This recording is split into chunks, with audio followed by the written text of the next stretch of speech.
the Sims and Lefkoe podcast. I'm going to emphasize the and. You put the emphasis on the and? Yes, exactly. Emphasis. We have just wrapped up week 7 of the NFL season, and it is time. 37s. Fendrick, why don't you take the lead this time? I'm going to take a week off. I don't have a good 37, and I don't want to sully this portion of the podcast with a bad 37 from Rutgers or Maryland. Whoa, Sully.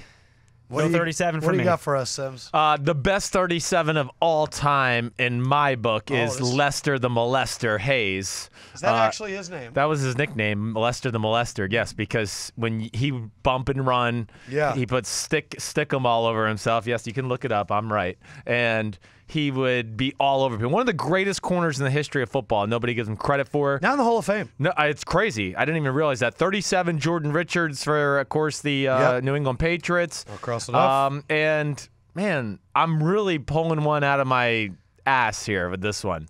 Was Night Train Lane 37? No. Okay. Not that I saw. Damn. Current 37s. Current 37. Running back Buck Allen. Hey, Buck. Defensive backs, you named Jordan Richards. Jaleel Adai from the Chargers, Bryce Callahan from the Bears, Ross Cockrell from the Giants, Keith Tandy from the Bucks, and Jonathan Cyprien for the Titans. Very loose group. Yeah. Running backs, come on, all time. All time. I'm missing a good 37? Yeah. Wait. Hold on a second. It's really carried me in fantasy for Not a even long time. fantasy guy. I know. He probably carried your fantasy team at one point, too. From the state of Kentucky. So this is my 37, and this is recent. Oh my gosh! I mean, Sean Alexander. Yes. Sean Alexander.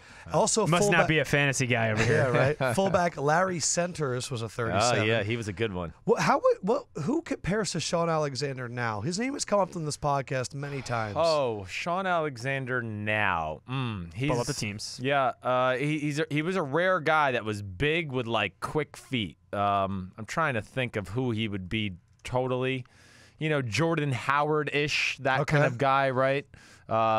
He could catch the ball, too. He could really catch the ball. He was that team for a long time. He was phenomenal. That team was a little underrated in general. I mean, Matt Hasselbeck was amazing, and people don't really realize that, I think. Yes, he was. Yeah. 2000s guys, Deion Grant, also from the Seahawks. Right, Deion Sanders. Well, I was going to get to that in a little bit. Yeah. Sam Shields, the Green Bay cornerback. Yep. Sean Considine, safety from the Eagles. The 90s, Carnell Lake, corner from Pittsburgh, five-time Pro Bowler. Tyrone Williams, another cornerback from Green Bay. Tony Parrish. Rodney Harrison. Oh, crap. I forgot about him, too. Rodney Harrison's a future Hall Carnell of Lake. Famer. I've both of them. I can't believe that. In terms of legends, you said Lester Hayes. Pat Fisher was a cornerback for St. Louis and Washington for 17 years in the 60s and 70s. Hall of Famer Jimmy Johnson, cornerback for the 49ers in the 60s and 70s. And then Deion Sanders wore 37 when he was 37 years on Baltimore. I didn't realize that he played when he was 33 and then sat out for 4 years and then came back. I don't remember. Why did he leave? He just decided to come back? He got bored. Well, he retired a little before he wanted to because he hit turf toe, ruined his career. And then who wanted to play for Washington? Well, yeah, and I just think all of it combined. And then, he sat out a few years, and then I think he just got the itch. But I remember he had one play where it was like he dove and swatted the ball when he was 37. Right. It was incredible to come back and play corner at 37 and 38. One of the greatest athletes in the history of the planet. The other sports are interesting. There have really not been any 37s in the NBA. I was going to say, I don't remember any 37s. But there's been a few that have worn it for a season. Derek Fisher wore it in 2012. Ugh. Nick Van Exel wore it in 2004. Two lefties. Right? And Meta World Peace wore it in 2010, 2016, and 2017. I could see him doing that. Major League Baseball, Kenny Rogers, Strasburg wears it. And then some Phillies, Omar Dahl and Real Cormier. And then NHL, Ole the goalie wore 37, and Eric Desjardins. So it's a great trifecta of random Philly athletes: Sean Considine, Real Cormier, and Eric Desjardins. Oh. All of them sounding French. Did you look up Lester and the Molester to see if that was legit? No, I knew it was. I just wanted to pull it out. Oh, okay. I trust him. Your dad respected Lester. Yeah, well, Hayes a lot.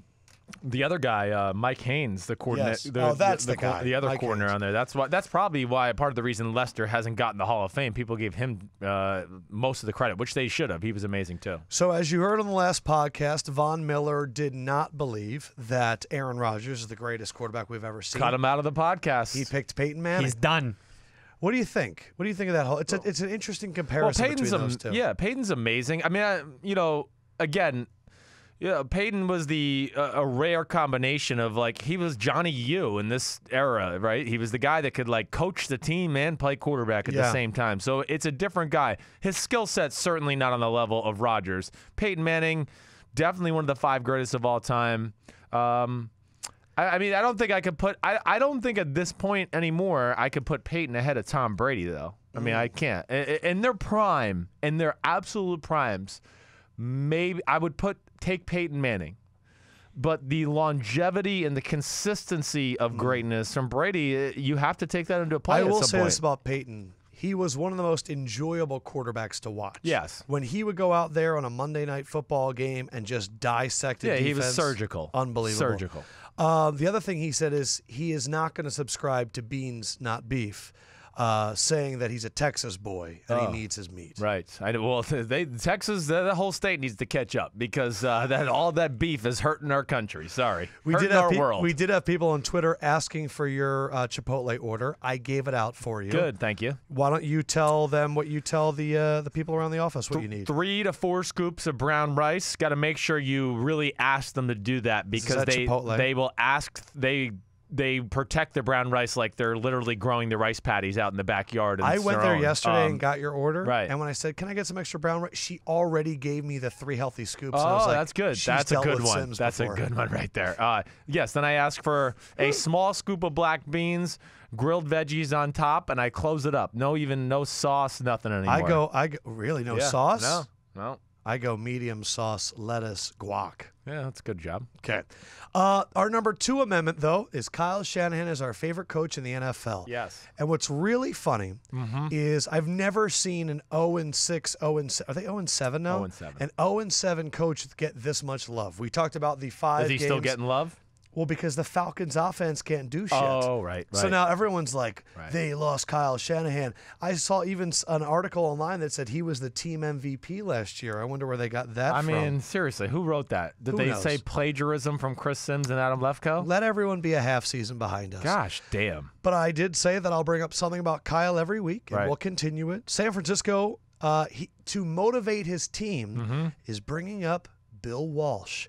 San Francisco won its first Super Bowl in 1981. 2 years before that, under Bill Walsh, they went 2-14. That team as well began 0-7.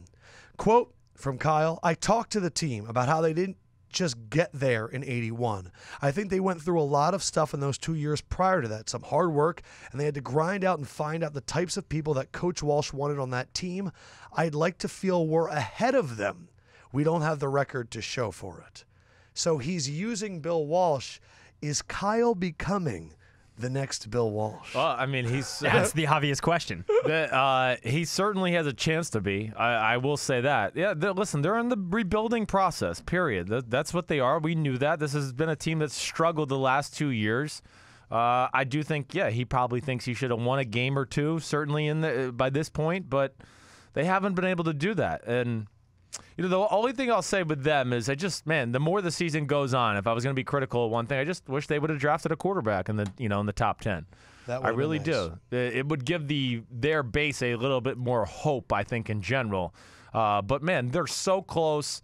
And once they do get a quarterback in there that I think can kind of give some positive vibes to the rest of the team, it's going to change the outlook of the team in general. Everyone said the 49ers had an unbelievable draft. You're saying that you would have traded that draft potentially to get a quarterback in the top 10? Is hope in year 1 worth that?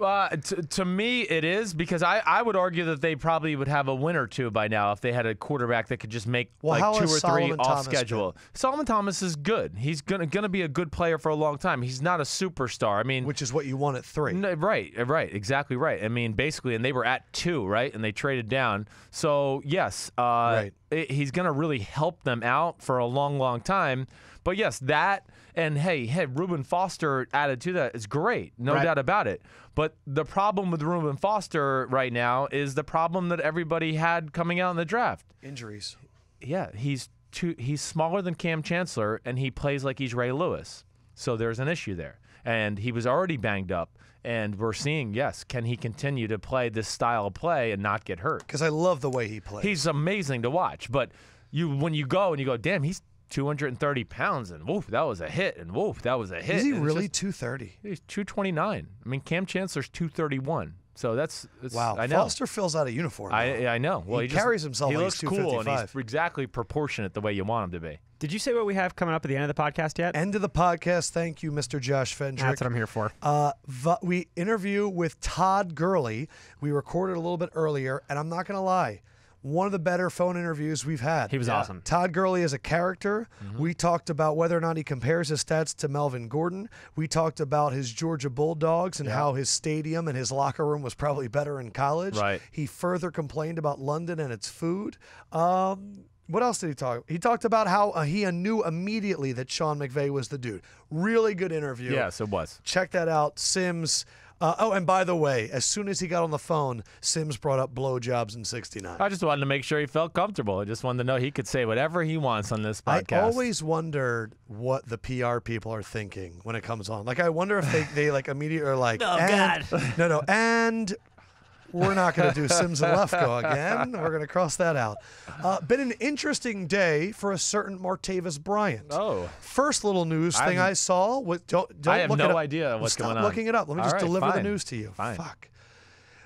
First thing I see is Ben Roethlisberger, quote, "We need to get the ball to Martavis Bryant more." So what do? I move Martavis Bryant into my starting lineup on my fantasy team. Right. Then, like an hour later, I get a little update that says Martavis Bryant has been demoted to scout team after asking for trade. And I'm like, all right, going to take him out of the starting lineup. And then now, Mike Tomlin, this just happened on the BR app, saying Martavis Bryant will not play Sunday versus the Lions. So he got demoted. So he must have said something, got demoted, said something again, and they've had enough. I mean, listen, what he did on Sunday was the ultimate bullshit move. I mean, what does that mean? The commenting. He on makes Instagram? the comment and then not show up on Monday so everybody else can answer it, but him.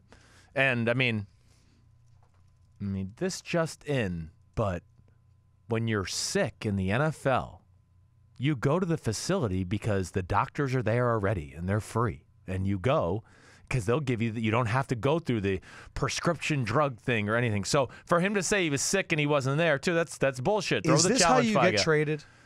They're not going to trade him. I don't care. No, Mike Tomlin says Who's it's not. going to trade for him? Tell me who. You mean the guy that came out of Clemson who's a physical freak and got drafted in the 4th round? Why? Because there was off-the-field issues. Right. And now he's going to complain. And he's one drug test away from being suspended indefinitely for more than a year. So nobody's trading for him. He's taking the wrong approach. He's being wrongly advised. I don't know. It's not going to work. This sucks. It sucks. It does suck. But you know what? He complained last week. You know how the game started off in Pittsburgh, Cincinnati? They gave him a reverse. A reverse to him. Yeah. I mean, they tried a little early. They greased the wheel. They did. And you know, I always just look at, man, if Ben had just thrown him a few balls that were on target deep early in the year, you wouldn't even have this an issue. If he hit him in that Bears game, right? There's been not only do they win that game, and right. no one's questioning Ben. Right. Damn, that one throw. I know. Remember, I was cursing when that happened. Yeah. Man. Yeah. All right, another wide receiver news. The Bears have made a trade. The Bears have acquired Dontrelle Inman from the Chargers. Great trade. Let me hear about it. They're not using him. He's wide receiver 4 or 5 in L.A. Yeah, he's got good size. He's got decent speed. I mean, he's gotten better than decent speed. Remember I said the Bears should trade for Martavis Bryant? Yeah. So it's good they went out and got somebody. Great they did because they got nothing at wide receiver. It's unbelievable what they're doing, really, and how they're winning football games. But nice trade by them in general. It really is. He's going to be ready to go this week because they're going to need him. This is a fun stat about what you're saying. Yeah. Bears won that game at Carolina, and Trubisky had 4 completions. Right. Only 3 quarterbacks in the last 30 years have won games completing 4 or fewer passes. Their names. Yeah. And Trubisky does not want to be on this list. Right. Chris Wanke Right. had 4. Right. Tim Tebow had a game that they won where he had 2 completions. Jeez. And Trubisky. John Fox was the head coach all 3 times. That's hilarious. That's unbelievable. What does that say to you? Well, the other 2 were dumpster fires. So this is more of the offense has no weapons dumpster fire, and they're kind of forced that way. And then the game kind of lent itself to that even more. Like, Yeah, in their best game, what do they want to do? They want Trubisky probably to drop back like 18 to 20 times, get like 12 or 15 completions, run the ball, and control the game with their defense. Instead of this game, they got off to a 14-0 lead because of their defense, and that just made them be even more conservative. Then he hit the deep post to our man, the Mensch. Yes. And that set up the field goal. And it's 17-0, and then it's totally like, all right, let's just take the pedal off the metal. iTunes comment from DJ Fat Beats. You guys are the best. Started listening beginning of the season. The podcast has deepened my knowledge a crazy amount. Love that you cover the entire league. Not like those buttheads at ESPN. Question for Sims about my Bears.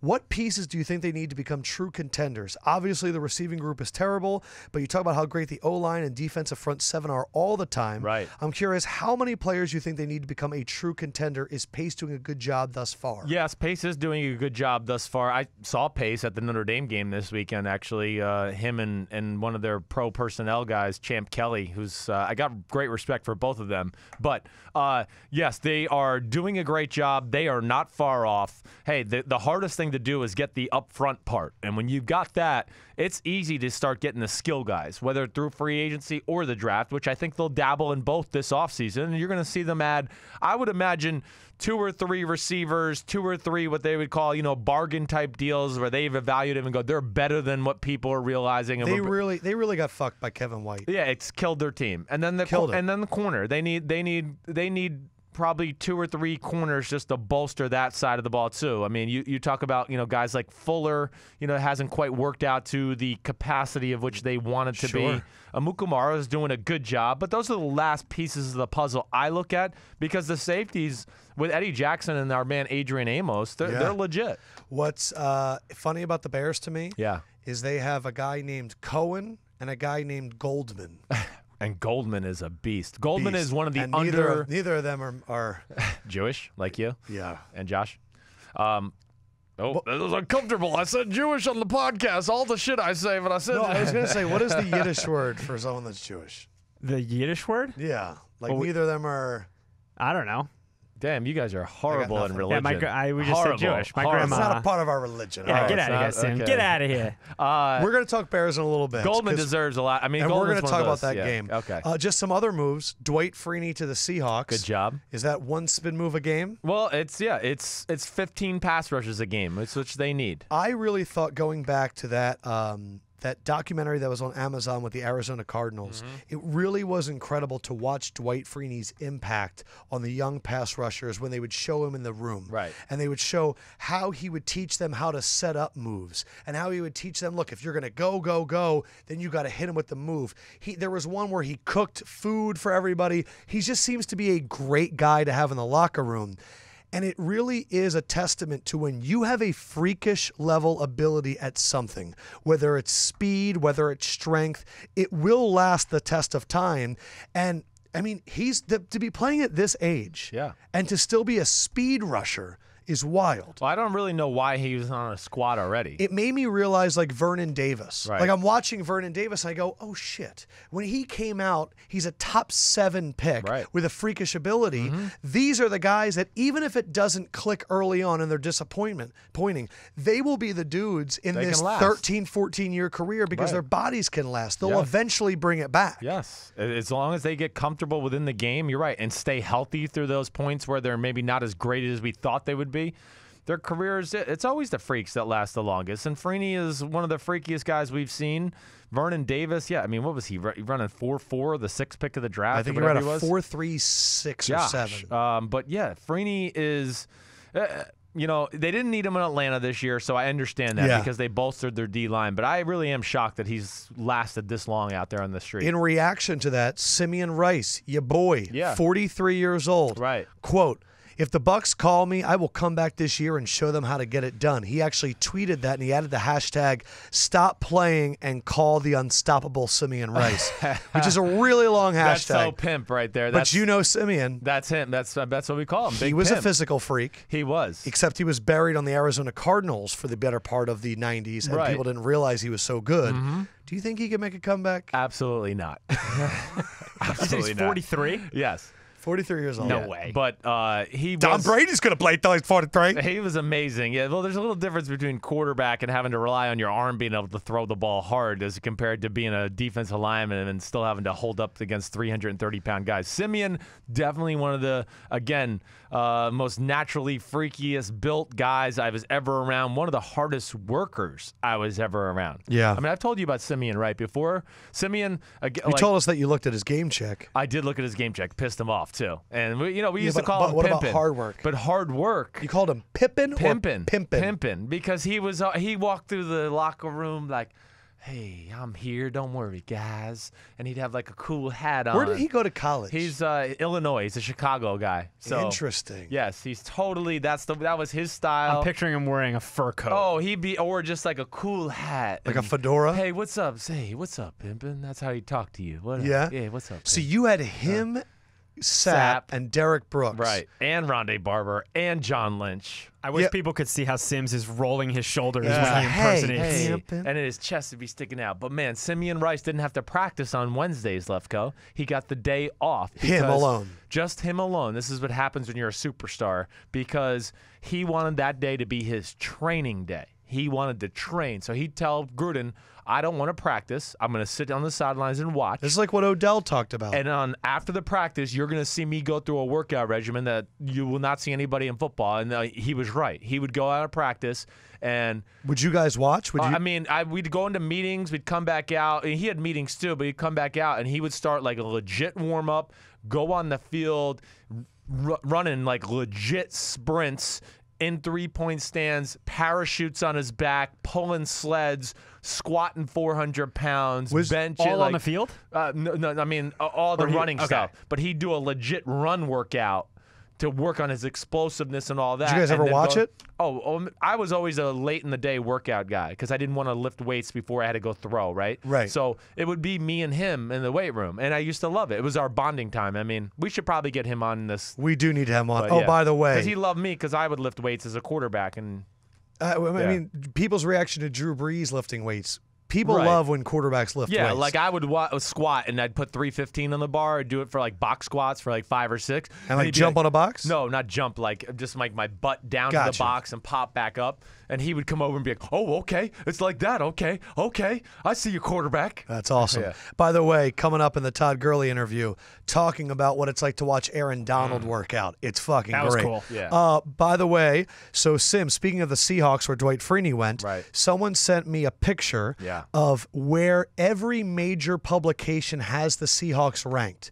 ESPN, NFL.com, and their power rankings. Everywhere has them 5 or 6, and then it says Bleacher Report 18. Yeah. You are marketably different than everybody else in the Seahawks. Right. How does that make you feel when you hear that? Man, it makes me feel smart. That's Really? what yeah. Well, I just like the first thing is, who have the Seahawks beat this year? Tell me who they beat. They have beaten the 49ers. Right. They have beaten the Giants. They beat the Rams.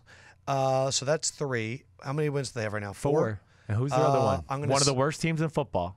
Is it the Cardinals? Colts. Colts. The Colts. Oh, the Colts on that Monday night. So wow, they've really their combined wins are what? Colts, Niners, Giants. So Yeah. that's 1 win. Yes. Or that's 2 wins or 3 wins. Colts, Niners, Giants is 3. That's Yeah. how we count to 3. Yes, and then yes. And No, then I mean they- how many how wins many those wins they teams have. have. Oh, yeah, 3, right. But then you have the Rams who are 5-2, of course. Right. So it's 8 total wins. And the Rams, they were totally outplayed in the game once again. Yeah. Totally outplayed. The Rams turned the ball over 5 times. Now, you and did- still had a chance to win the football game. You said earlier in the year Yeah. that this is the best this is the best Seahawks team you've seen in a while. Yeah. You expect a lot out of Russell Wilson. But you still got him at 18. Yeah, I don't see anything that's made me feel better about them other than they've, played a very weak schedule. I mean, the teams that were somewhat equal to them, Green Bay Packers rolled them over. Tennessee Titans ran them over. Oh, they feasted on the week of the NFL. The Rams game, listen, I'll give them credit. Yes, they won the football game. But I got to kind of see that again before I'm going to believe it again. Like I said, the Rams lost that game more than won it in my eyes. Rookie quarterbacks Right. are 3-42 versus the number 1 scoring defense Mm-hmm. since 1970. Deshaun Watson faces the Seahawks and their number 1 scoring defense this week. Oh, that's right. They are the number one scoring defense. This will be an interesting test for Seahawks. It will be. It definitely will be. The Seahawks, hey, the defense is still legit. I don't think it's as shut down as it's been in years past, but it's still extremely good. This is going to be a tough task for them because of course, Watson and his ability, their run game, they're going to bring it physically too. Yes. And you have to worry about not only the physical straight-ahead run game, but then the horizontal stuff with Watson and that part of the run game, along with freaking bombs away down the field. Will Fuller. Right. So it's Will Fuller, I'm 8 excited. catches, 5 touchdowns. It's one of the games of the weekend for me. I mean, Hell I can't wait to watch that. Yes. Right behind Eagles Niners. Oh, big time. Fucking A. I have one more question because I wanted to see if you wanted to rethink You Seahawks. have one more question? I have one more question on this page of paper. Antonio Brown leads the NFL in receiving yards with 765. He is 220 yards ahead of the next closest player. Wow. We have historically on this show been more down on Antonio Brown than everyone else. Where do you stand on him now? Well, I mean, more down than him and everybody else is just that I didn't say he was the 1 or 2 receiver in football, and I think he's like 5 or 6. And I don't. Where is he this year? Because Odell's out. Yeah. Well, that does help. Gosh, I'm just trying to think. Nobody's really crazily jumping out at the wide receiver position this year to say, like, you know, listen, if you still made me pick my one receiver now that Odell's out, I'm still going to pick Julio Jones over Antonio Brown. And I'm probably still going to pick Mike Evans over Antonio Brown. But still, yes, he's right there with those guys. Yes, I don't take anything away from him. I mean, my problem with him. And it resurfaces a little last week. Like, what were his stats last week? They were real good, right? I'm going to look it up. But my point is that he can be covered by man-to-man. Like, they don't need to double him. Like, defenses don't go, man, we got to double Antonio, because he's extremely quick, yes, but he's not like the fastest guy we've ever seen straight away. And then there's this Le'Veon Bell guy that requires 8 or 9 guys. Exactly right. So I just think that he benefits from having some things around him, is what I'm saying. And there's been matchups in his career, whether it be Jalen Ramsey a few weeks ago, Xavier Rhodes. We talk about Richard Sherman from 2 years ago, William Jackson from this weekend, who people need to take notice of William Jackson on the Cincinnati Bengals.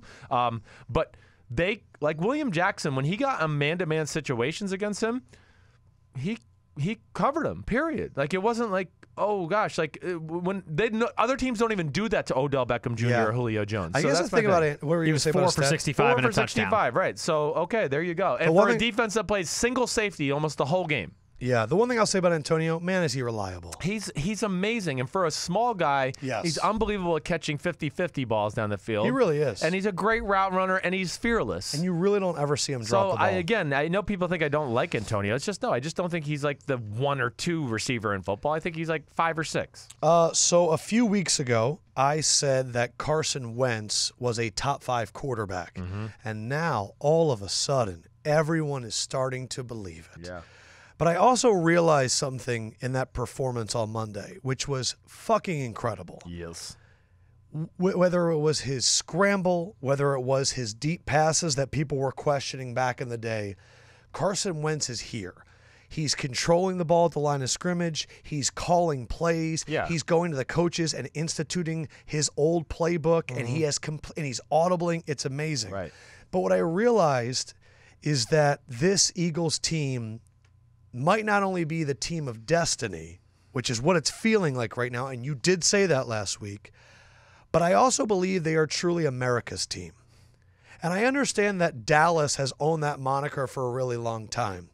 But I think we can all, if we're being honest with ourselves, realize that we really wouldn't want the Dallas Cowboys to represent us if we were going to say, which team would you want to represent America? Well, I mean, I think it's peculiar that they released Dontrelle Moore today. I mean, that's my first thing. I mean, the one guy that's done post-anthem stuff, and they released him. Oh, it was football decision. Sure.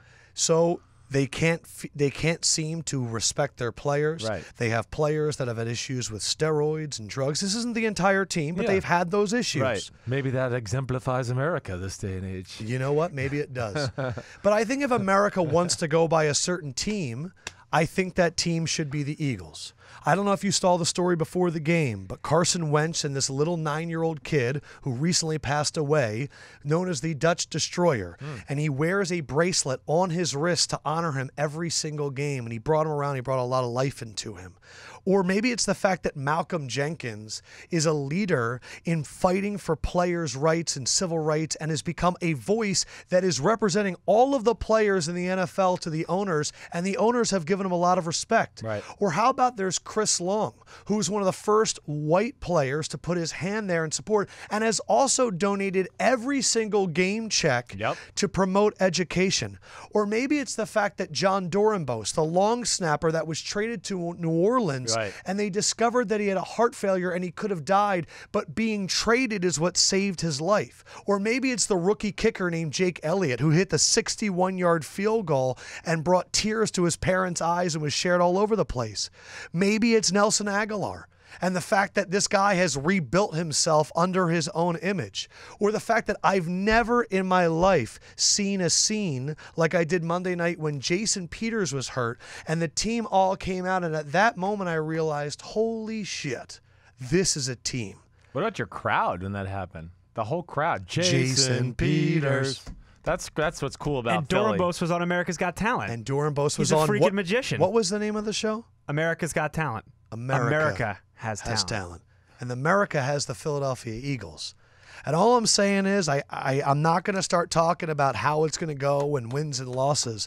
But this Eagles team, there's something very special about it. And it's okay to say going into Week 8. Yeah. And I'm just letting you know, the bandwagon is never full. The Wentz wagon always has room. And America's team, the Philadelphia Eagles, is happy to have you. Oh, look at this guy over here. Look at this guy. They are, though. We could talk about it. I'm happy for you, Lefkoe. I mean, is there a team that has better storylines right now than the Philadelphia Eagles? I didn't even think about it from that standpoint, but that was, yes, it was a very compelling argument by you. And you know me. I mean, the thing I see about them that I love is the camaraderie in the team. Like, think about the read option play, Carson Wentz on the third down, or I think it was a third down. It might have been 2nd and 9 or whatever, and he runs down the right sideline, you remember? Yes. And then he gets like 15 yards and then kind of dives forward for like another 4 yards. Yeah. I mean, I could show you the play on film. I mean, Fletcher Cox, your defense, Fletcher Cox, Long, Chris Long. Yeah, they're all standing there on the sidelines. Yes. They're not sitting on the bench like, well, it's just watching the big screen. They're standing there, and he's diving, and they're clapping and yelling at him like, I just see something special there. They said, Jon Gruden said this on the broadcast. Chris Long said he was coming here because he saw something special. Yeah, right. And Chris Long knows talent in the NFL. Mm-hmm. Chris Long and LeGarrette Blount. Yeah. Both guys that were on the Patriots and know how hard it is to win this league if you're not named the New England Patriots. Right. What did Alshon Jeffrey say? I seen this kid play. Yeah. I want to play with him. Yeah. The fact that there were still people hitting in this game, and I think they're still out there, that really don't believe yet in Carson Wentz. I believe that those people should never be allowed to comment on football again. I just don't really understand that, but okay. I also want to say this. Yeah. That draft is going to turn out to be a very good draft for quarterbacks. Carson Wentz, Dak Prescott, Jared Goff, Jacoby Brissett was from that draft. A lot of good throwers. Yeah. But there was a line, and it is Carson Wentz and Dak Prescott above that line, and then Jared Goff under that line. No doubt. And I understand that he's having a good year. Yeah. But I really don't want to. I do not think that they're in the same sentence. They're not. I mean, if Carson Wentz was on the Los Angeles Rams, in my opinion, I mean, there wouldn't even be an MVP discussion. It would have already been over. We'd be like, damn, he's averaging 400 yards a game, and he's rushing for 70 a game too. Holy shit. I mean, they would be unstoppable. It wouldn't even be fair. I did not know how to handle what I was watching on Monday night. My girlfriend was trying to fall asleep on my lap, and I couldn't stop yelling. On your lap, But do you know what I was yelling? Babe, I can't believe this. Babe, I don't know what's going on. Babe, this is the Eagles. Babe, I can't understand. I went totally perverted. I thought that's what you were yelling. Wow, stuff like that. Chris going perverted. Who fucking knew? But, I mean, what did we watch Monday night? We're watching. I mean, okay. We're watching a better version of Andrew Luck when he came out. We're watching. Stop. Why? Why not? No, I don't want you to stop. Okay, Shut up, keep Philadelphia. going. Okay, I mean, yeah. I mean, he's the same, right? Same size as Andrew Luck, just as fast. You know what? He's even a more gifted thrower. He's actually more natural at the position. He's a superstar, plain and simple. There's not, like, I mean, if anybody's doubting it, I would love to just say, hey, come here to 1633 Broadway and let's turn on some Eagles film, because we'll sit there and watch, and I'll show you that it's the fucking Carson Wentz show, and he's doing a lot of it by himself. I mean, the game, he's a superstar. Like, the stats don't even quantify it because, again, it's the 17 completions for 268. It's daggers every time he throws. He had 7 completions in the first half for 152. Right. That's scarier to any defensive coordinator than the guy that goes 12 for 14 for 105 yards and, you know, this perfect rating, whatever it may be. Also, I'm also done making fun of the Browns for trading that pick. It's not should have been Browns quarterback Carson Wentz. It's Philadelphia Eagles quarterback Carson Wentz. Cleveland, figure your shit out, but I'm done with that. Why? There's still people like, you know. It won't shut up. Right. Every time Carson Wentz plays great, it's, you know, the Browns traded that up. And I found it very, very enjoyable that that the day after Carson Wentz did that, Byron Maxwell got cut by the Miami Dolphins. Right. One of the guys that we traded to even get to that spot. Right. Yes. Unbelievable. It is unbelievable. Speaking of young quarterbacks, you saw Sam Darnold in person this quarter. Is he the next Carson Wentz, Chris Sims? Absolutely not. No, he is not. I mean, you know my thoughts. I've said this for a long time, since last year's NFL draft process, that, man, I got to see more of this Sam Darnold for everybody to say he's the #1 pick in the draft. Well, I saw more last week when I watched film, and I also saw him in person. Hey, and he warmed up right in front of you. Right next to me. And listen, you go a lot based on warm-up. I go a lot on just how a guy looks, and I want to just see what he looks like physically in front of me, all those things. Listen, first off, to qualify this statement, he is a really good football player. I mean, he really is. He's one of the better college players in all the country. He can do a lot of good things. But let's just stop the talk of the #1 pick in the draft. I mean, we're getting to the point where he's probably not going to come out in the draft now, so that just tells you that he's not the #1 pick, just to let you know. And it's to watch him in person. Listen, the first thing that scares me is his body. And you know how I am with bodies. Quarterbacks are obsessive compulsive. I mean, they're obsessive. They would never not want to look the part. The great ones that I know want to look like the franchise quarterback, and then they go out there and they can play like the franchise quarterback. His body is thick, and it's a little soft. He's fluffy. He is definitely a little fluffy. In fact, he looks better on TV than he does when you see him in person. The TV actually somehow shapes his body a hair better than in person. And he's a good athlete, but he's not a great thrower of the football. He's just a good thrower of the football. He wouldn't be able to throw the ball. He's not in the class of like Mahomes, Trubisky, or Deshaun Watson in throwing the football. So that's all I would say there. He's still a really good football player. Can he have success at the NFL level? Certainly. But let's stop the #1 pick in the draft, which was started by SportsCenter broadcasters who've never seen a #1 pick in person in their lives. It was started by the bowl game against Penn State. Yeah, you're right. And he was comeback, phenomenal. His performance. You're right. Everybody jumped on the bandwagon. Yeah. But I just have a hard time with that thought. I mean, there's just no good thing the Jets didn't listen to the public and throw the season for Sam Darnold at #1. I was thinking about this in the Jets. I was thinking about the Jets in the subway, which says a lot about my life. And I was thinking, man, you know, we talked about them getting rid of talent. They got rid of Brandon Marshall, who we do like. Yeah. And they got rid of Richardson. Right. They got rid of drama.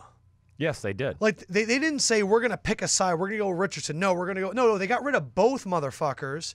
And now all of a sudden the team can focus. Yes. And Jermaine Kearse, who's used to being in a very productive locker room. And Jamal Adams, who is like a really well thought out kid. Right. They just got rid of the nonsense. Yeah.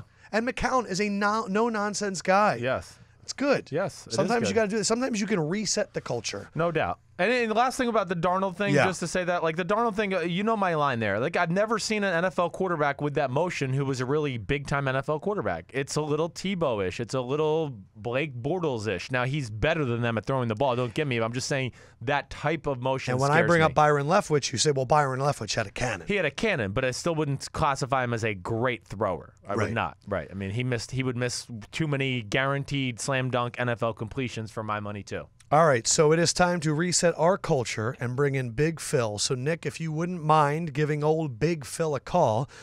Apparently, Phil told you that he wants me to talk more in this segment. I guess he was feeling self-conscious that he talks and he goes and rambles. And I was like, no, Dad, that's the fucking point of we're having you on. I love how self-aware he is. Yes, it's nice. Well, I mean, as much as like we might be jerks and hotheads and asses, I think we're like caring. Has anyone ever called you a jerk and a not hothead? a jerk. I don't mean like that. Maybe like red in the ass a little bit. Like I get fired up easily. We might be that, but we're not mean to people. It's a cool shirt you got on today. Thanks, bro. I had to give a tour to a bunch of advertisers. Oh. Nick. How'd that go? Let us hear all the phone ringing, Nick. I said, oh, look, here's a wall, and there's pictures on it, and here is an office. It was really good. Ooh. Oh. Ooh, we get to hear Nick calling, too. Well, we got a landline today? Yeah. Whoa. Because you've been making fun of my cell phone for 2 weeks. So Whoa, now this is big what you get. Season. By the way, random thing. Carson Wentz TD to Mac Hollins traveled 62.8 yards in the air, Trust the me. longest of any pass in the last 2 seasons. I counted. I was counting. 1, 2, 3, 4. I do. When he threw it, I was like, damn, he John 7, 8 M's in Not my the- bank account. Hey. Hello, Phil Sims. Hey, I got all day. Just take your time calling me. I got nothing to do, no preparation, nothing to do in life, but wait for your call. Man, well, I'll tell you what, it is time for Tell Us How You Really Feel. Phil, I'm going to be honest. I got too distracted waxing poetic about Carson Wentz, and we missed our call time. And if you could shed some light on how amazing the Eagles quarterback is, I'd really appreciate it. Are you being a homer? This is the first time that I'm really embracing it. They're like, you got to realize, Dad, they're like Jets fans. Like, even when they were like 5-1, they're like, well, we're about to lose 4 in a row. But I have always, from the beginning of the year, said Carson Wentz is the guy, and apparently it just took a 4-touchdown performance on Monday Night Football for the rest of the country to realize it. Oh, you know why? Because it was in prime time. Yeah, there you You go. got to do it in prime time before, his prime time record wasn't good. Oh, my God, don't get me. I hear that, and it literally, I just want to throw something at my TV and players get all nervous about playing at nighttime on TV. Right. When the highest rated game, by the way, is usually Sunday afternoon, but let's don't let the facts get in the way of this is prime time game. Yeah, right. Yeah, you're right. Oh, my gosh. Oh, well. But Wentz, he I wants wanna to hear about hear Wentz. something about Wentz, so go ahead. What do you want to know about Wentz? He showed everything to you. Did you read my tweets, Adam? Hell, I was giving you all the info. I did see that. It's all over the place. Your punctuation's wild. Your son just said he's a better Andrew Luck at this stage. You know what? That's a good comparison. I heard somebody asking that on the radio yesterday. Maybe they were talking, and I would say he is a better Andrew Luck right now than Andrew Luck was in his second year, just because he's more spontaneous, runs the football more. The offense, of course, makes him more mobile, and man, is he one big, strong, fast dude. I mean, that's what sticks out. And my punctuations, I'm a little insulted by that. I majored in English, but that's aside the point. But when he ran the other night, one of the things I said, he looks faster and in better football shape for a quarterback this year than last year. I think it's noticeable. And the other thing is absolutely his throwing motion has gotten better. Right. He's not dragging the ground before he throws the football. And, I don't need to see the telestrator, well, here's the throw motion. It got off in .33, or who cares. Yeah, but you're right. It's clean. But He's cleaned it up. Tighter. Yes. Christopher, you're right. It's gotten more compact. He has better control of it. The ball spins more, easier to catch. And the biggest thing of all is what, son? Tell me when I say all these things. I don't know. Go Damn, ahead. you guys do the same less thing. wear and tear on his arm, so that he for won't sure. get a tired arm or Right. anything like that. Right. Which I don't know. They never say that he did, but when I watched, I thought he had a tired arm at the end of last year. You guys both I do said not that. think that's going to happen this year. Right. A question. So Andrew Luck ran a lot young in his career. How do you advise a guy to keep his body safe when running the ball is also part of his game? Like how do you work with a young quarterback like that? He did a great job this past week against the Washington Redskins. Did he take a hit in the game while he was running? I don't think he did. Yeah, I don't think he really took a other big than the one either. where it looked like he was going to get sacked and somehow squirted free. Yeah, that one. But, that was just an amazing play in itself. But I'm sure after the previous game that we saw play, which was great, that the coaches said, okay, big boy. And we even talked about it. It's about survival. We know you're tough, you're rugged, you can play hard and all that, but you cannot let them hit you. And I don't know if we talked about it, but what I love about Deshaun Watson, I don't think he's taken one hit yet on a scramble or a design run. He got hit once. Geno Atkins. Do you remember the Cincinnati game? Geno Atkins plowed him, and then he came back the next play and ran for 50 yards. But that was really the only hit I can think about. But Geno Atkins plowed him in a sack, not when he was running the football. So there's a difference. When you're going to play from the pocket, I don't care how mobile you are, as you would say, Adam, you're going to get plowed every once in a while. So hey now. Hey now, okay. But I saw it, and immediately it's the first thing that came to my mind. You got Doug Peterson down there. You got Frank Reich. They both play quarterback. They're both big guys, and they know there's only so many hits you can take, so he's got to avoid them. He did a great job against the Redskins. Right. Random question. Me and your son talk about all the time about how we think Jon Gruden currently is the best at color commentating. Just the game the other night, he had these North Dakota plays ready to go. He just always really breaks down the game. What do you think about watching a Jon Gruden announced game? Well, I thought that was pretty cool, to be honest, those North Dakota State plays. It tells me a lot. I know he puts a lot of work into the games, and you can see that. He's a frustrated coach. We laughed about it last week. I said I love it when he just starts complaining about all the bubble screens and how they've gotten away, so that was great. Yeah. But to have that ready, that's a credit to their whole crew. It really is. When I saw it, I went, man. Yeah. There's no limit to what they can accomplish and do. I mean, they're on camera before the game. It's 10 minutes long. Jon Gruden gets, here's 40 things to look for, and I love this guy. And I just sit there going, yeah, you're right. Gosh, the production is unreal. It's unreal, but it's the only game they do. You're right. And I don't know. It doesn't seem like they get interrupted as much as the network games with commercials. I don't know if that's true or not. I can't imagine everybody's going to sell commercials. But am I right? Are those on cameras forever? They are. I remember, Chris, when you had to do games last year, you always would be like, I need to pick 3 bullet points. Right. And then when I watch someone like a Rich Gannon or Trent Green, it's like, don't turn over the ball, score more points, and be safe. Right. And it's like, what the fuck am I learning? Don't turn the ball over. That's my number one key today. Then kneel on the ball and you will win. How about that? I mean, that's when the coach says it to me, I usually would say, well, Coach, what do you think this week? I know you don't want to turn it over, so let's get that one out of the way. Now what? Okay. So it kind of brings me to my point. One of the things that we were laughing at I wanted to talk about is the way the Chicago Bears have won the last 2 weeks. Yeah. I forgot how many times Mitchell Trubisky threw the ball against the Baltimore Ravens. I'm going to say 16. Was he 8 of 16? I'm going to tell you, but keep going. 113 yards, 1 touchdown. Yes, that's right. Okay, well, I did all the Tim Tebow games, and we did, I think, 5 of them in a row with the Denver Broncos. And I'd be in the meetings with John Fox, and, what are you going to do? And I go, John, last week you guys threw the ball 13 times.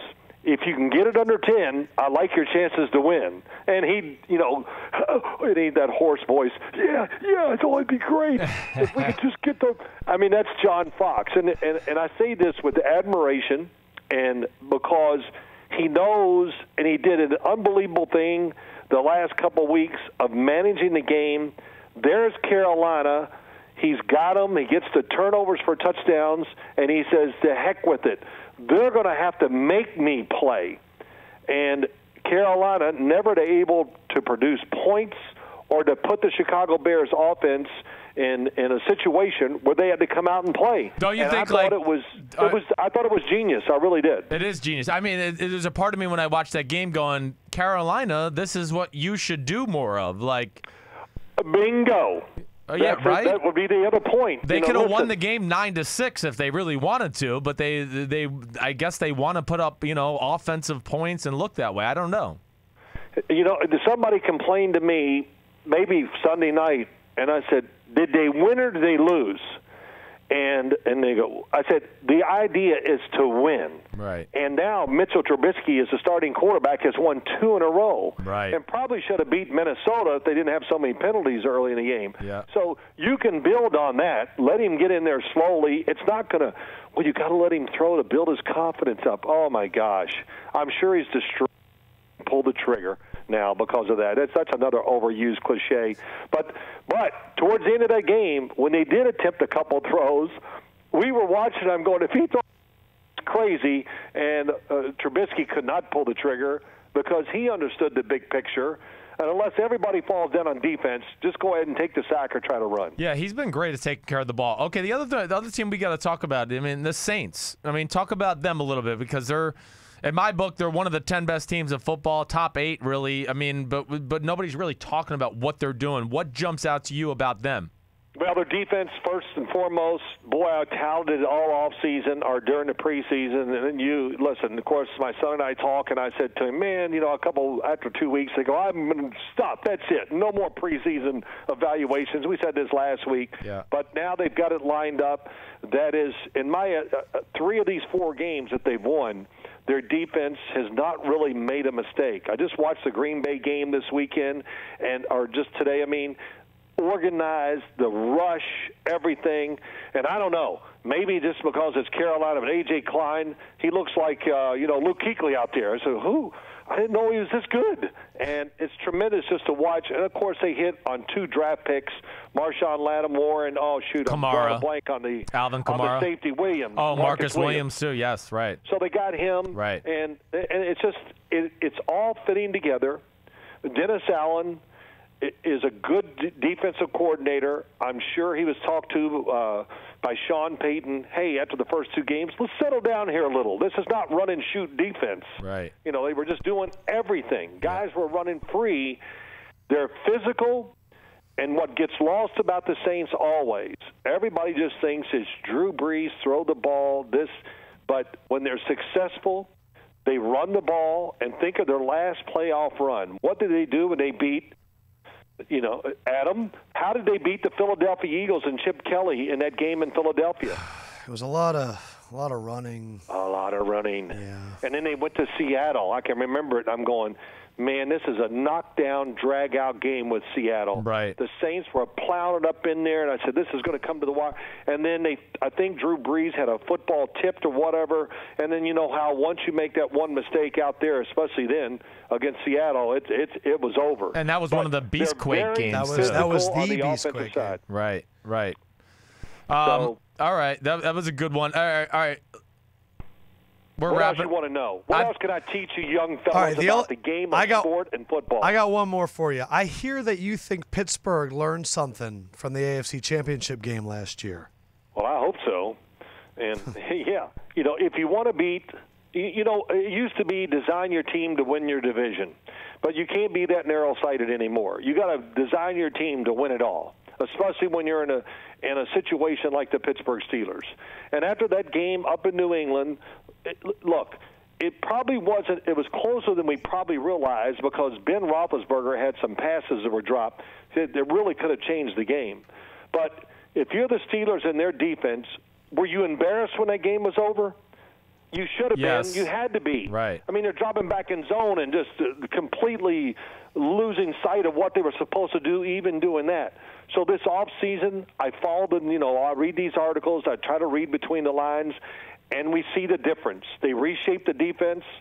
I mean, all of a sudden, Christopher, you told me Vince Williams. I mean, who's Vince Williams? Well, he took Lawrence Timmons' place. And he's a defensive lineman who can stand up and run like a deer and just kill people. I mean, it's awesome. And, they draft T.J. Watts. And how does that work out? It works out great. Right. They get Joe Hayden. Oh, here. He's no good for Cleveland, but for a team that might win the Super Bowl, well, we'll give him to you. So that was pretty good. And then, of course, the other thing, Artie Burns, a corner, is kind of coming through for him. But their style, their coaching, they're more buttoned up than I've seen them in years on the defensive side. Yep. They're clever, and the great thing about them is they have so many athletes now. They can just stand there. And, Christopher, you said this. to me, and again, I hope I'm not repeating last week. No. Kansas City's in shifting, they're motioning, they're moving, and the Steelers are just standing there. When are you going to snap the ball? Right. And it's yeah, it speaks to their physical talent. Right. Once Cincinnati went through their little Rolodex a few plays, right, the Steelers had them. It was over. You're right. It was over. The second half, you're going, what happened to Cincinnati? So I can't wait to watch it. But they had nothing new to show a defense that said, well, we've seen this before, so when he throws that quick pass, we're just going to all converge. And yeah, you're right. Don't worry. Don't waste your time. I watched it, and what you're explaining is really exactly what happened. Once they got rid of their few little game plan plays early in the game, it was over. The Steelers were all over it. I trust your word, son, but I'm still going to watch it. All right. I just got to know. All right. I got to know. I want to watch. You know what I want to do? What? I always like watching the Steelers to watch some of the players, but you got to watch them just as watch Ryan Shazier. I mean, it's like it's great, and then it's like, wow, he just blows himself right out of the play, so it's great. Yeah, I know it is. He's a must-watch. And then, of course, the other thing is. No, we got to go. You're done. You've hit your allotted time. That's awful. Save it for the podcast next week. It's fill-in time. It's not, Phil Simms' fucking podcast. This is fill-in time, okay? Hey, son, look, throw $50 in that jar for cursing. I told you, no cursing. Let's go, buddy. All right, Dad. See you, buddy. Oh, I love you, Phil. Have a great day, man. That's awesome. That was hilarious. Few things from that. One, he did to you what you always do to us. Right. You go, and there's one other thing, which is what, Lefkoe? And I'm like, fuck, I don't know. I know, he does it to me all the time. You're right, that's where I got it from. Because he'll, to this day, still explain things to me like that. And that's like how Bill Belichick would do it. Well, it always goes back to one main theme we've talked about a million times, but you can't pull it out of the air always right away. You know what I mean? So, yes, that's funny. That was awesome. All right, so you guys were talking about film. I already have Simms's notebook transcribed, the things that have made me a little interested. First one up from Patriots Falcons. You wrote, the Patriots run game is back. It is. Double underline. Yes, the Patriots run game. Double underline? Double underline. Well, I think if you look at the last, they ran the ball well against the Jets last week. The week before that, I'm trying to think of who they played off the top of my head, but I know they ran Bucks? It was the Bucks. They ran the ball with success as well, and I think they're getting to the point where they got up to the line a few times, got into some run sets, and basically said, we're going to run it. We don't care you got 8 people by the line of scrimmage. And they smashed it down their throat. And, it's one of the things I admire about them. They're 3 inside guys, as you know, Lefkoe. I mean, we've talked about this a lot. They have great run game blocking potential when you take Shaq Mason, David Andrews, and that Joe Thuney.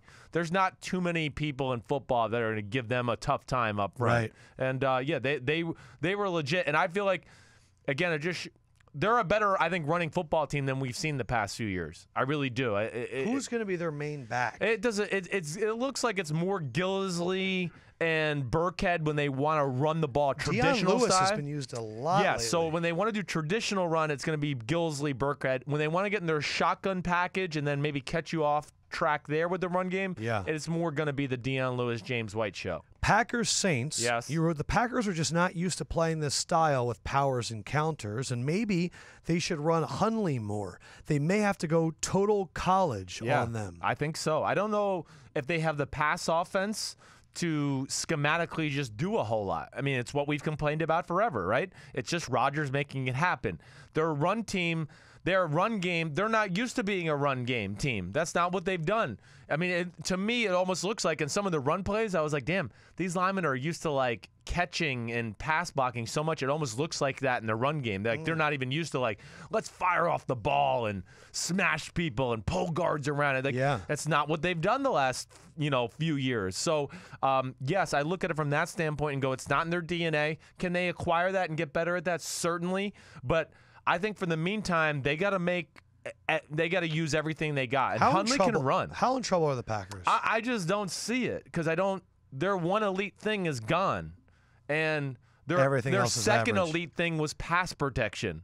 And that doesn't really matter that much now that you have this in this style. So it's, I think the Packers are in trouble. I really do. You, again, just like you and your dad talked about Marcus Lattimore as popping. Yeah. But you also said Andrus Peat never lost a battle to Mike Daniels and even won a few. Yes. Andrus Peat was one of those guys that was disappointing as a tackle, but it sounds like he's coming on as a guard. It is. Stanford guy, right? And he was the most incredible legs running a 40 in the history of the combine. Huge legs. When we did his draft video, I think you had me highlight his tush because you wanted to show it. I remember the clip. Thick as hell. And Lefkoe's right. I mean, he kind of got like, semi-bust label, right? Because he had to play left tackle probably earlier than they really wanted him to. Teron Armstead was hurt last year. He struggled a little bit but they, like we've said last week, they got everybody playing the right position on their offensive line now. Warford's hurt, but it's okay. They're not going to be killed by that. Yeah. But regardless, Pete at left guard, a lot of stalemates with Mike Daniels, which is a good thing because Mike Daniels ruins people's game plans on a weekly basis. You didn't even hear his name in this game, and he even won some battles without a doubt on Mike Daniels. A lot of their big plays were because of Andrus Peat in the run game. They ran behind his big ass, and the plays they ran to the right for some success, he pulled out there and moved some people out of the way too. So he could move. They got it going, man. They really do. Steelers Bengals. You wrote Mixon should just play running back, not coach. What did that mean? I mean, shut up about... You're talking about after the game. Well, that, and then, what was the other... Oh, then he's going to... There was like a big third down in the game when the game was still in the balance, and he didn't block his guy. But, he's going to tell the team how to run the fucking offense. No, just you're a rookie from Oklahoma. You've been in a bullshit Big 12 offense. Just be a football player for the first year and listen to your coaching. You wrote, Carl Lawson is simply one of the best pass rushers in the NFL. He really is every game. And he had no sacks in the game. But when he gets on the field, you know it right away because you go, damn, who's getting collapsed over here on the left side? And it's usually Carl Lawson. I don't care if it's Bakhtiari or whoever it is. He is a legit force rushing the passer. Now, he doesn't start, but when he's in the game, he's a beast. This is the damn he fucked that play up stat. Exactly right. He is one of those guys. Like, there's no stat into, he didn't get the sack, but he made Brett Hundley move and feel real uncomfortable and then throw an errant ball down the field. Ben Roethlisberger. Ben Roethlisberger, yes. You wrote William Jackson's real good and his movement is special. Man, William Jackson is getting to the conversation of the top 10 corners in football. What year is this for him? Is this 2? 2, right? Yeah. And he didn't even play last year because he got hurt, if you remember. Right. But he is... he can fly, for one. I mean, he could just flat out fly. Like, you think about, I don't know if the whole game you remember, like they threw the go ball in the back left end zone to Antonio Brown.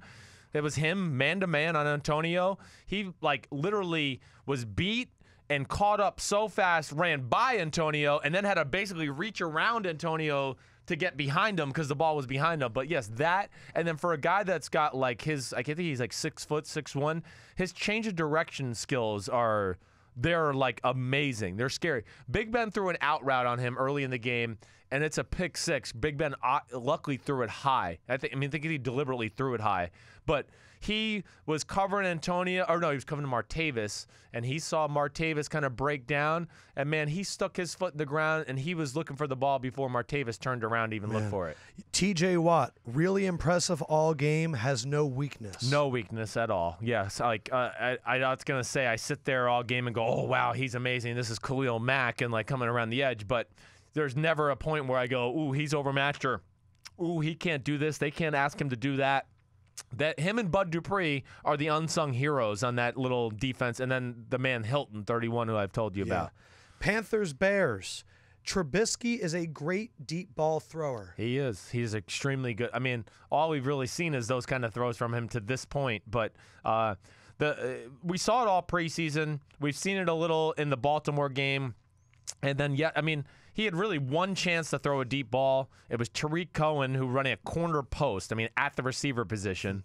And, it's just right on the dimes. He's got great feel. He throws the ball high in the air. That's the great deep ball player, deep ball throwers throw the ball high in the air because the DBs, they panic, first of all. They're like, oh, gosh, it's a deep ball. And they usually are going to misplay it if there's nobody around. Rodgers throws it very high, right? Yes, all the good ones do. And then, of course, it gives you room for error because it just lets your player go run under the ball. Other quarterback, you said Cam Newton needs to scramble more. Yes, he does. He's got to just get out of the pocket and go a little every now and then. He can't just be like, roar, I got people around me, I'm going to throw a ball. I don't care if you're on my back or not. Like, he can't always do that. It's, I question the game plan from Shula and them a little bit. Like, it's the Chicago Bears, and last time I checked, Chicago Bears can rush the passer like it's Mike Ditka in the 80s, okay? And you can't sit there and wait 7 seconds for balls down the field. That was their issue last season, That's their fault to a degree, and then he's just got to have a better feel. He's got to get out of the pocket a little, make throws on the run, and do that. Bears defense hasn't allowed an offensive touchdown in their last 9 quarters. They're the only NFL team to not allow an offensive touchdown over the past 2 weeks. You did say that Goldman and Hicks name a better duo. I don't know if there is one. Eddie Goldman and Akeem Hicks. Akeem Hicks is the third best D tackle in football. Akeem Hicks, when I watch Akeem Hicks, he's behind Aaron Donald and Fletcher Cox. Yeah. Fletcher Cox is the best defensive player in football for me right now. I mean, you have the 2 best players in football on both sides of your line. Fletcher Cox is unstoppable. Who's again, the other side of the line? And then Aaron Donald. The other guy you have is Carson Wentz. So you have the best player on both sides of the ball. I'm saying is just that. But Fletcher Cox is unreal. And then the fact that you guys have so many players, you can keep them fresh. Oh, he's playing like 40 snaps a game. Right, it's amazing. Goldman and Hicks though. Goldman and Hicks are Goldman's the ultimate nose tackle. The ultimate just like, oh, you think you're going to move me with 2 guys? Good luck. I'll see you. And Akeem Hicks is the same way, but yet he has the ability to, like a Fletcher Cox or like we've talked about with Mike Daniels, he can win the one gap or he can just overpower people because he can get off the ball so explosively. He's amazing. They're amazing. You also wrote Russell Shepard is fucking dumb, and you underlined it 3 times. Oh, man. What did he do? Hold on. I don't know, but I was curious. Must have been really bad. Gosh, wait, hold on. I got to think about what the hell he did. Towards the end of the game. Yeah. What did he do? I've totally blanked. It's all right. All right. We can go move on to the next one. Chiefs defense. How do you fix it?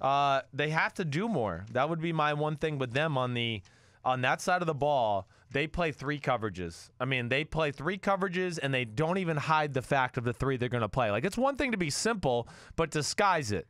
Or just play one defense like the Seattle Seahawks all game and be like, this is what we do. We know what we're susceptible to do. Good luck with it. But they play like basic cover 1 safety deep in the middle of the field. Everybody else is man-to-man.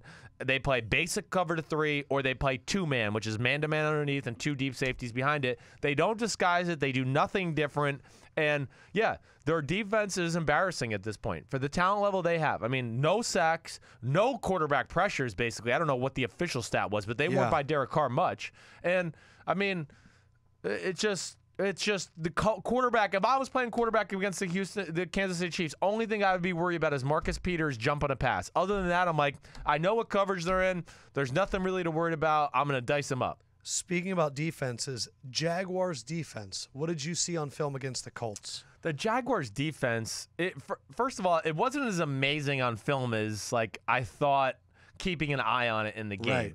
Brissett early on missed some receivers. He did not see the ball well, which is also plays to Jacksonville. I have to give them credit because what happens in my experience and even being this, when you play really good defenses that are fast and big, the game goes faster all of a sudden. You get jumpy? You do. You just go, damn, they just seem like they're around me a lot more than normal. And then you watch the film the next day and you go, damn, they weren't really around me as much as I made it up in my mind. And I had a few instances in that. But, yes, he did not see the field great. And, I mean, it's really the game got into a situation where they had to throw the ball and they just unleashed the Krakens and they just all of them. I mean, they're all phenomenal. Calais Campbell, Dante Fowler is getting back to the guy every week. He's a little better. Every week I go, ooh, look at Dante Fowler, and then Yannick Ngakoue. But yeah, you get them in that kind of game, like we've said all year, where they can just pin their ears back. Good night. It's over. You're not stopping them.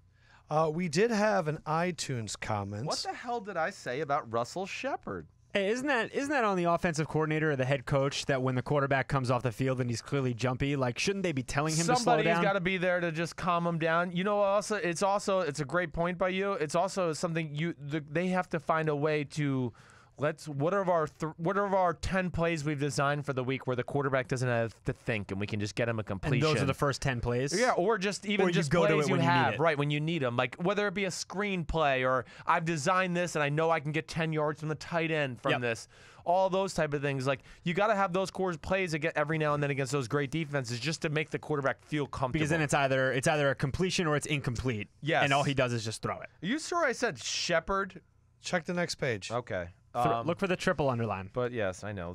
I had a few there. I'm stalling for you here. What the hell did I do? I'm stalling for you. Lefkoe, how's your day been? I'm great, man. Super excited to get to MVP celebration rankings and iTunes comments. He didn't line up for the spiking of the ball. They are spiking the ball. They're gonna kick a field goal before the half's over. The Carolina Panthers. They're going to kick a field goal. They're like the 19-yard line. He lines up illegally and then moves at the last second as they're spiking it, and it becomes runoff, right? And they get it. So that's why. Sorry. Let us now do MVP. Whoa. Last week in Week 6, it's been running all season. Number 1 was Tom Brady. Number 2 was Carson Wentz. Number 3 was Leonard fucking Fournette. Whoa. Not Leonard Fournette. Leonard fucking Fournette. Mm-hmm. The number 1s thus far. Weeks 1, it was Rodgers. 2, it was Carr. 3, it was Brady. 4, it was Brady. 5, it was Alex Smith. 6, it was Brady. Sims, are you ready for 3, 2, and 1? I'm so undecided about 3. I just don't even know where to go with it totally. But number 3. I'm going with Alex Smith. Alex Smith. Welcome back. He's still back because he was right there on the cusp of it. He played well the other night. He did a lot of good things. He made some big plays. Leonard Fournette, of course, didn't play, so he's going to fall out from that standpoint. Right. Kareem Hunt wasn't like overwhelming in the game, and I think if any other quarterback was playing the way Alex Smith did, we would definitely be saying he's in the conversation. Number 2. His name is Tom Brady. Tom Brady Never heard of him. comes in at number 2. That is Tom Brady's second number 2 thus far this season. And I'll say this. If Deshaun Watson goes up to Seattle and has a good game this week, he will be in my top 3 next week. Ooh. Yeah, he will be. And the number 1 for the MVP board this week, Sims. Fly, Eagles, fly. And this is Carson Wentz's first time atop the MVP board. Yes, sir. He came in for the first time in Week 6 at number 2, and now he is at number 1. Number 1. Not even close? Not even close. How close is it right now between Wentz and Brady? He is, by the way, Vegas's favorite to become the MVP at this point. Yeah, I think he's got a little cushion between him and Brady. Brady's been amazing. Brady made one of the things I wrote in my Falcons-Patriots notes, again, is that, like, Matt Ryan made no big throws or big plays in the game, and I wrote Tom Brady made some wow throws in the game. But, yeah, I think Wentz has a pretty good control of this situation right now. How could he not? This is not like what we've talked about in the past, a system where he gets the ball and looks down the field. The first read is always open. Let me throw it to him. Great. No, Alex Smith and Tom Brady have that luxury. They do. And they do more on top of that. Wentz does not have that. And Wentz is just making it happen with his God-given ability. And, yeah, he's phenomenal. He went all quarterbacks. He could have put Calais Campbell in there. I thought about it. I thought about it, yes. All right, now it is time for the Celebration Power Rankings. Hey. We've been doing it all year. Last week, for the first time, Kareem Hunt was dethroned as the individual champ, taken down by Golden Tate's People's Elbow. The team is still run by the Packers bobsled team. That is the best team celebration. Racial individual harmony, too. Is now Golden Tate and Rachel. Harmony. All right, first one up for Week 7. It is Juju Smith-Schuster and the Steelers playing hide and seek. Juju Smith scores the touchdown. He goes up around Le'Veon Bell, and Antonio Cromartie begins counting. Le'Veon Bell then goes and hides behind the goalpost. Juju Smith-Schuster runs and, I found you, and then goes and chases him. That is the Steelers' hide and seek celebration. Okay, great. Real quick. I mean, first of all, we used the goalpost as a thing last week. Should be fined. And this week he's allowed to hide behind it, so I don't understand that. Second of all, the best part of that is watching Antonio Brown. not realize he's not a part of it? He doesn't know what's going on. He's like, what are you guys doing? Like, where are you going? Like, that's the best part of it. When you look back and look at him, he's like, okay, do something cool. And then he's like, wait, what the hell's going on here? And look at him. He's like, okay, are you guys going to do something here? Look at him. He's just standing there. I think that was the best part of it. Yeah, that's the realization when you see two of your friends post on social media that they were at a party, and you're like, oh, no, they didn't invite me. Get invited to that party. Next one up, Austin Eckler, running back for the Chargers. He scored a touchdown and then unleashed a serious air guitar. You're booing that, Josh? Not a fan of that one. Okay. Next one. Better. Jarvis Landry doing tequila shots. Oh, I didn't see this. Jarvis Landry catches the touchdown, gets up and goes, all right, I'm going to need some salt, maybe a lime. So let me just get a little quick shake, shake, shake, shake, shake, shake. This is for you, Miami. Shot. Jarvis Landry. Tequila shots. Very fitting. And then the last one is from that game as well. It's the Robbie Anderson scores a touchdown and then jumps into the stadium and then sits in the comfy front row seats. Robbie Anderson, ultimate fan. All right, so the four this week: Steelers, hide and seek, Robbie Anderson, sit and stands, Austin Eckler, air guitar, Jarvis Landry doing a shot. Which one wins for this week? Just this week. Yeah. It's not a great week. It's not a great week. No, it's pretty loserville. I'm going with the shot of tequila. You're going with the Jarvis Landry shot. I am. I just he's in Miami. It's, you're a tequila guy. It's a tequila kind of town in Miami. Yeah. He's toasting the crowd. It's because that is individual. Does Jarvis Landry shot? Oh, no. Golden Tate's People's Elbow is still number one for individual. Packers Bobsled and Racial Harmony is still the leader for the Unity. UNITY. All right, so iTunes comments. First one up. The only podcast I listen to for football, Hawk Panther 3. I used to listen to First Take, Undisputed, and stuff like that. But those big network shows pale in comparison to the two main dudes at BR. Thanks, dude. Lefkoe and Sims. Love you guys. Keep up the good work. Good stuff. Next one, Football Fix from C North 1727. You guys are awesome. I listen to the pod all the time since I work from home. Keep up the good work. Love the analysis from Sims. Lefkoe, man. Keep being a mush. It's working so far. Fly, Eagles, fly. Woo! Hell yeah. Next one, Mega Ertz. Awesome podcast. I've been listening for over a year and look forward to every episode. Only podcast worth listening to. The Players Podcast is cool. Sims and the Lefkoe man is hilarious, and it's funny to see him pick against the Eagles every week, even when he's a huge fan. Keep up the great work. I think this is the week he doesn't do it, though. You can't not pick him this week. You're going to pick the Fighting Kyle Shanahan's and their 0-7 Bill Walsh pep talk? Again, it's for the spread. Oh, yeah. And again, what my mush capabilities are, I will always use them.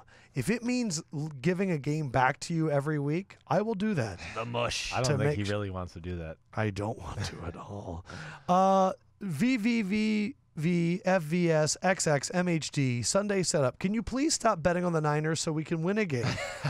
that could blow it up. Question: what is your setup to watch football? How many TVs do you guys have, or how many games do you guys have on at a time? Surround sound type of beer? Well, Sims changed our watch. He doesn't like this. We did have 6 TVs in a 6 TV unit, and we would sit there. But now in a room with rolly chairs that was like 48 degrees. So now we're in a different room where we have 4 televisions with the opposite of surround sound.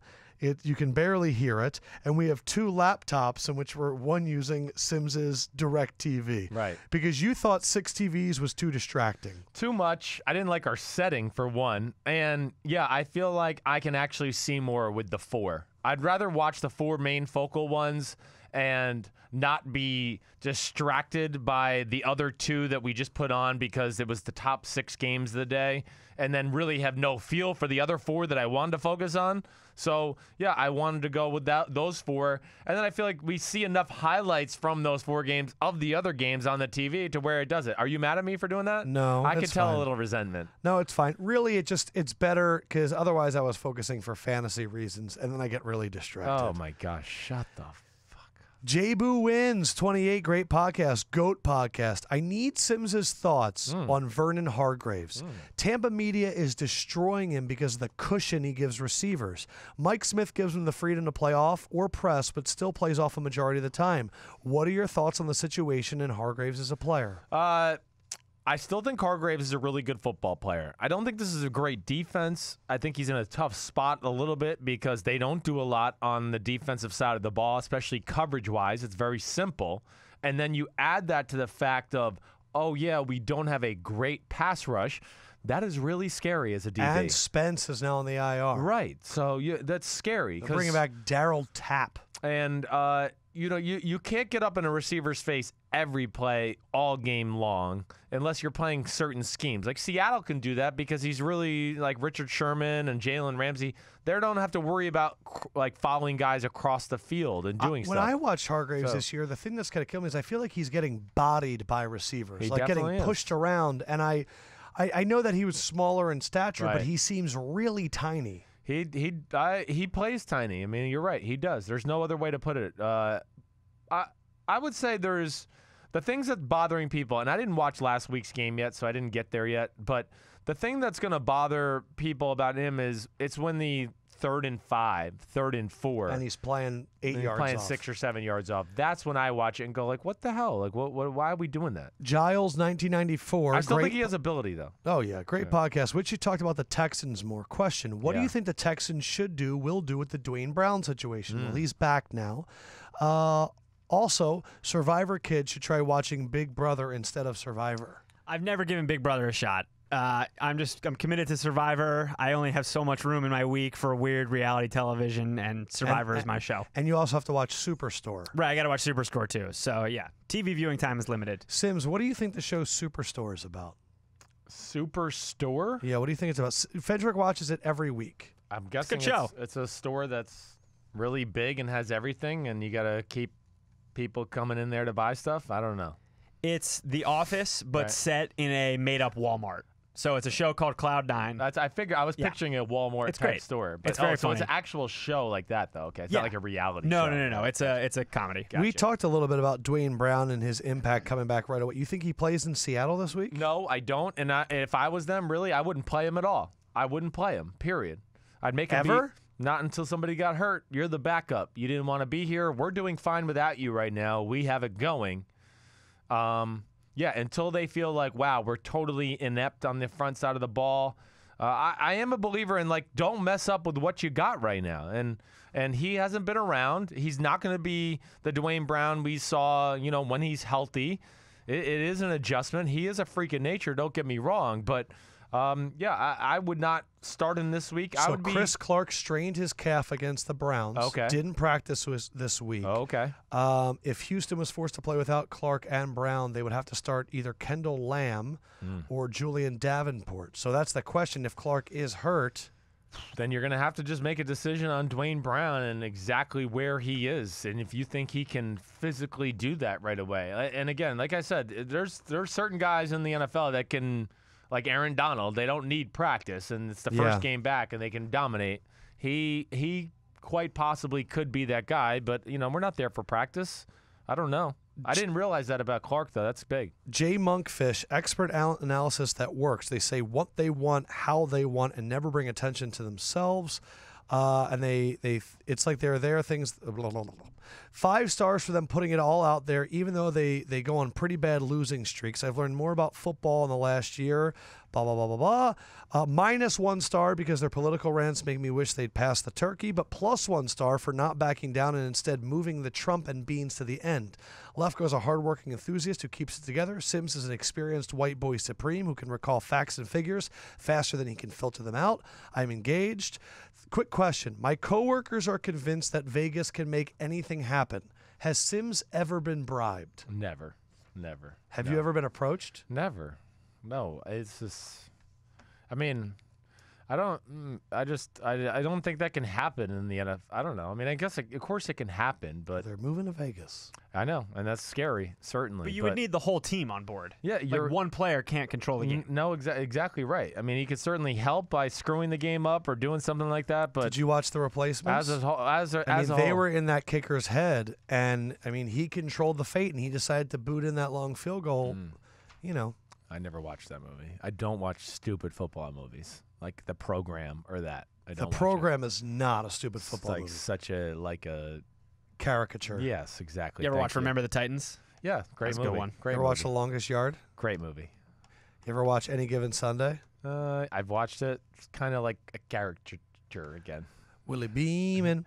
Yeah, was I supposed to answer a question there with that guy? If you've ever been bribed. Oh, no, I have not. I want to suggest maybe doing the Thursday night preview on the Wednesday pod. That way people can't watch the live stream, can hear your Thursday night picks before the game. Then again, it's great to hear how Lefkoe fucked up every Friday. Keep it up, guys. # more Fendrick. Good review. They want to do the Thursday review today. So the Dolphins are favored by 2.5 in Baltimore, I believe. I want everybody to know I pick games without the spreads too. So. Oh, excuse me. Baltimore's favored by 2.5 against Miami at home. They're at home. They're in Baltimore. I'll make a deal right here with you that we only do $10 each for this game. Yeah. Oh, there's no doubt. Yes. I'm not betting anything on that game. No. Certainly. Too many ifs, ands, or buts. I think the thing, it's a good matchup for the Dolphins, just from the simple standpoint of there's receiver issues, injuries of the Ravens, right? Wallace, it doesn't look like he's going to be playing. And Terrence West is out. Right. So I look at it from that, and the Dolphins' defensive line, which you talked about, we know is good. The secondary, do I still have concerns? Yes. So that standpoint, it's good for them. Now, the Dolphins. I don't know if Jay is going to be able to run on that defense. It's going to be hard. It's going to be hard. There's no doubt about that. And I mean, where's Tunzel at? Like, I don't see Tunzel had to leave the game the other day. Right. So all those things I got to look at. I haven't seen an injury report yet. That's what stinks about when we have to pick these games. But I do like the Dolphins. I would pick the Dolphins. I think I'm going to pick the Dolphins. I think I will probably pick the Dolphins as well. You're getting 2.5 points. I think they're a better football team than Baltimore. I like Adam Gase. They are. The shame, I started watching the Jets-Dolphins film before I came in here. The bad thing is really Cutler was playing really well. Cutler is. I feel bad for him. I do in a lot of ways. We have one more, and I would like Fendrick to read it. It is C. Oh, I know which one this one is. Life-changing advice for Survivor Boy from Ronan Rumley. Hello, Fendrick. Have you ever wanted to have Chris Sims stop hitting you? Would you really enjoy wiping that smug look off his bully face? Then I have just the thing for you. Brazilian Jiu-Jitsu. Can you stop hitting me? No. Brazilian Jiu-Jitsu. You have, in the very city you live and work, a former Rutgers wrestler and current head of the Rutgers BJJ club and current BJJ world champion Gary Tonin, along with multiple other of the best in the sport to do it. Yes, they're all around. And they can teach you at the famous world famous Renzo Grazie Academy. Yeah. They can turn you into a killer. Gracie. Right. Yeah, Gracie. It's okay. All right. Anyway, gone will be the days of having your face shoved into a microphone. Experience the joy of viewing complete shock in Sim's face as he puts his hands on you to push or shove you, and you hit him with a pristine arm drag into the back, take and choke him out from the back. Change your life. I don't think you could go to the Gracies. I don't think it's going to matter for you, okay? There's just certain limitations in life with people, everybody.